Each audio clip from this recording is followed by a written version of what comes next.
జాతిపిత మహాత్మా గాంధీ గారి వర్ధంతి సందర్భంగా దేశమే కాదు ప్రపంచమంతా కూడా శాంతి కాములందరూ కూడా ఎంతో ఘనంగా కూడా నివాళులు కూడా అర్పిస్తూ ఉన్నాం. ఎప్పటికీ ఆయన మన మధ్యలో భౌతికంగా లేకపోయినా 75 సంవత్సరాలు గడిచినా కూడా ఇంకా కూడా ఆయన స్మృతులు ఆయన యొక్క స్ఫూర్తి ఈరోజు దేశ ప్రజలందరికీ కూడా ఉన్నాయి. అంతేకాకుండా ఎక్కడా ఎప్పుడూ లేని విధంగా ప్రపంచంలోనే శాంతి అహింస అనే ఆయుధాలను కూడా చేతపట్టుకొని వాటితోనే ఇంత పెద్ద దేశానికి కూడా ఎంతో బలవంతులైన బ్రిటిష్ సామ్రాజ్యవాదులను కూడా ఈ దేశం నుంచి వెళ్ళగొట్టి స్వాతంత్రం అనేది కూడా సాధించిన మహానుభావుడు. ఆయన నాయకత్వం అంతా కూడా చేస్తాం. ఈ రోజు కూడా ఆయన యొక్క స్ఫూర్తి అనేది కూడా మన దేశంలో కూడా ఉంది. ఏ దానికైనా కానీ అరాచకమో యుద్ధమో అవి మాత్రమే కాదు, మార్గదర్శకాలు వచ్చేసి కేవలం శాంతి అహింస ద్వారానే ఏమైనా సాధించవచ్చని చెప్పి నిరూపించిన వాడు మహాత్మా గాంధీ గారు కూడా. అందుకోసం ఇప్పటికి కూడా మనమంతా కూడా జాతిపితగా పిలుస్తాం. మరీ ముఖ్యంగా కేవలం మతతత్వవాదాలకు వ్యతిరేకంగా కూడా ఆ రోజు కూడా అహింసవాదంతో కూడా పోరాడేవాడు కూడా.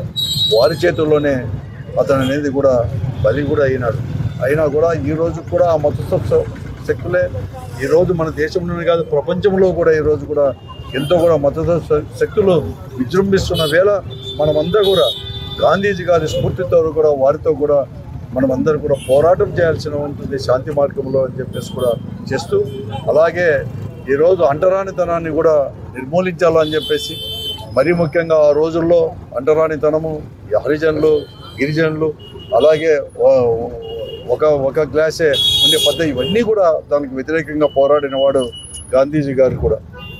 మరీ ముఖ్యంగా ఈరోజు అందరూ కూడా గ్రామీణ స్వాతంత్రం కావాలని చెప్పేసుకుంటున్నాడు.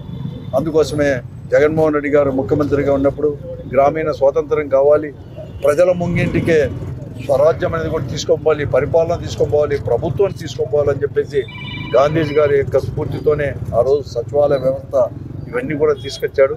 ఈరోజు అవన్నీ కూడా నీరు కారుస్తూ ఉంది ఈ కూటమి ప్రభుత్వం, ముఖ్యంగా భారతీయ జనతా పార్టీ, తెలుగుదేశం పార్టీ, జనసేన పార్టీలు. ఏదేమైనా కానీ గాంధీజీ గారి అడుగుజాడల్లో కూడా ఈరోజు ఆలోచనలకు వ్యతిరేకంగా మేము పోరాడతాము, ఆయన స్ఫూర్తితో ముందుకు పోతామని చెప్పుకుంటాం. మహాత్మా గాంధీ గారి వర్ధంతి సందర్భంగా ఆయనకి నివాళులు తెలియజేయడం జరిగింది. మహాత్మా గాంధీ గారు సత్య అహింస అనే ఆయుధాలుగా చేసుకొని బ్రిటిష్ వారి పరిపాలన నుంచి మన దేశాన్ని రక్షించి ఎంతగానో పోరాటం చేస్తున్న వాళ్ళలో ప్రథమ పౌరుడిగా కూడా మహాత్మా గాంధీ గారు ఉన్నారు. ఆయన జాతిపిత అని కూడా మనమందరం కూడా సంబోధిస్తూ ఉంటాము. అటువంటి మహనీయుల అడుగుజాడల్లో మాజీ ముఖ్యమంత్రి వర్యులు వైఎస్ జగన్మోహన్ రెడ్డి గారు 2019 నుంచి 24 వరకు కూడా గాంధీజీ కలలు కన్నటువంటి గ్రామ స్వరాజ్యాన్ని సచివాలయాలు ఏర్పాటు చేసి ప్రతి ఇంటికి ప్రతి గడపకు కూడా సంక్షేమ పథకాలు అందజేస్తూ ప్రతి ఒక్క పేదవాన్ని కూడా ఆర్థికవేత్తలుగా చేస్తూ మహిళలను రాజకీయవేత్తలుగా చేస్తూ అటువంటి మహనీయులను ఎప్పుడు కూడా గుర్తు చేసుకుంటూ ఆదర్శంగా కూడా పరిపాలన చేశారు.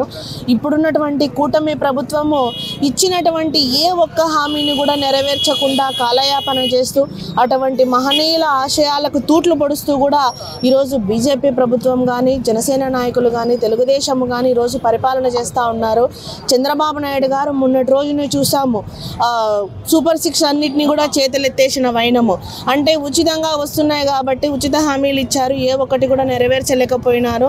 అలాగే పథకాలు చూస్తుంటే భయం వేస్తుందని చేతులెత్తేసినటువంటి వైనాన్ని ఇప్పటికైనా వైదొలిగి ఇచ్చినటువంటి హామీలను వెంటనే అమలు చేసే దిశగా కూడా ప్రభుత్వం నిర్ణయం తీసుకోవాలని కూడా ఈ సందర్భంగా కోరుకుంటూ ఆ మహనీయునికి మరొకసారి కూడా నివాళులు తెలియజేస్తాను.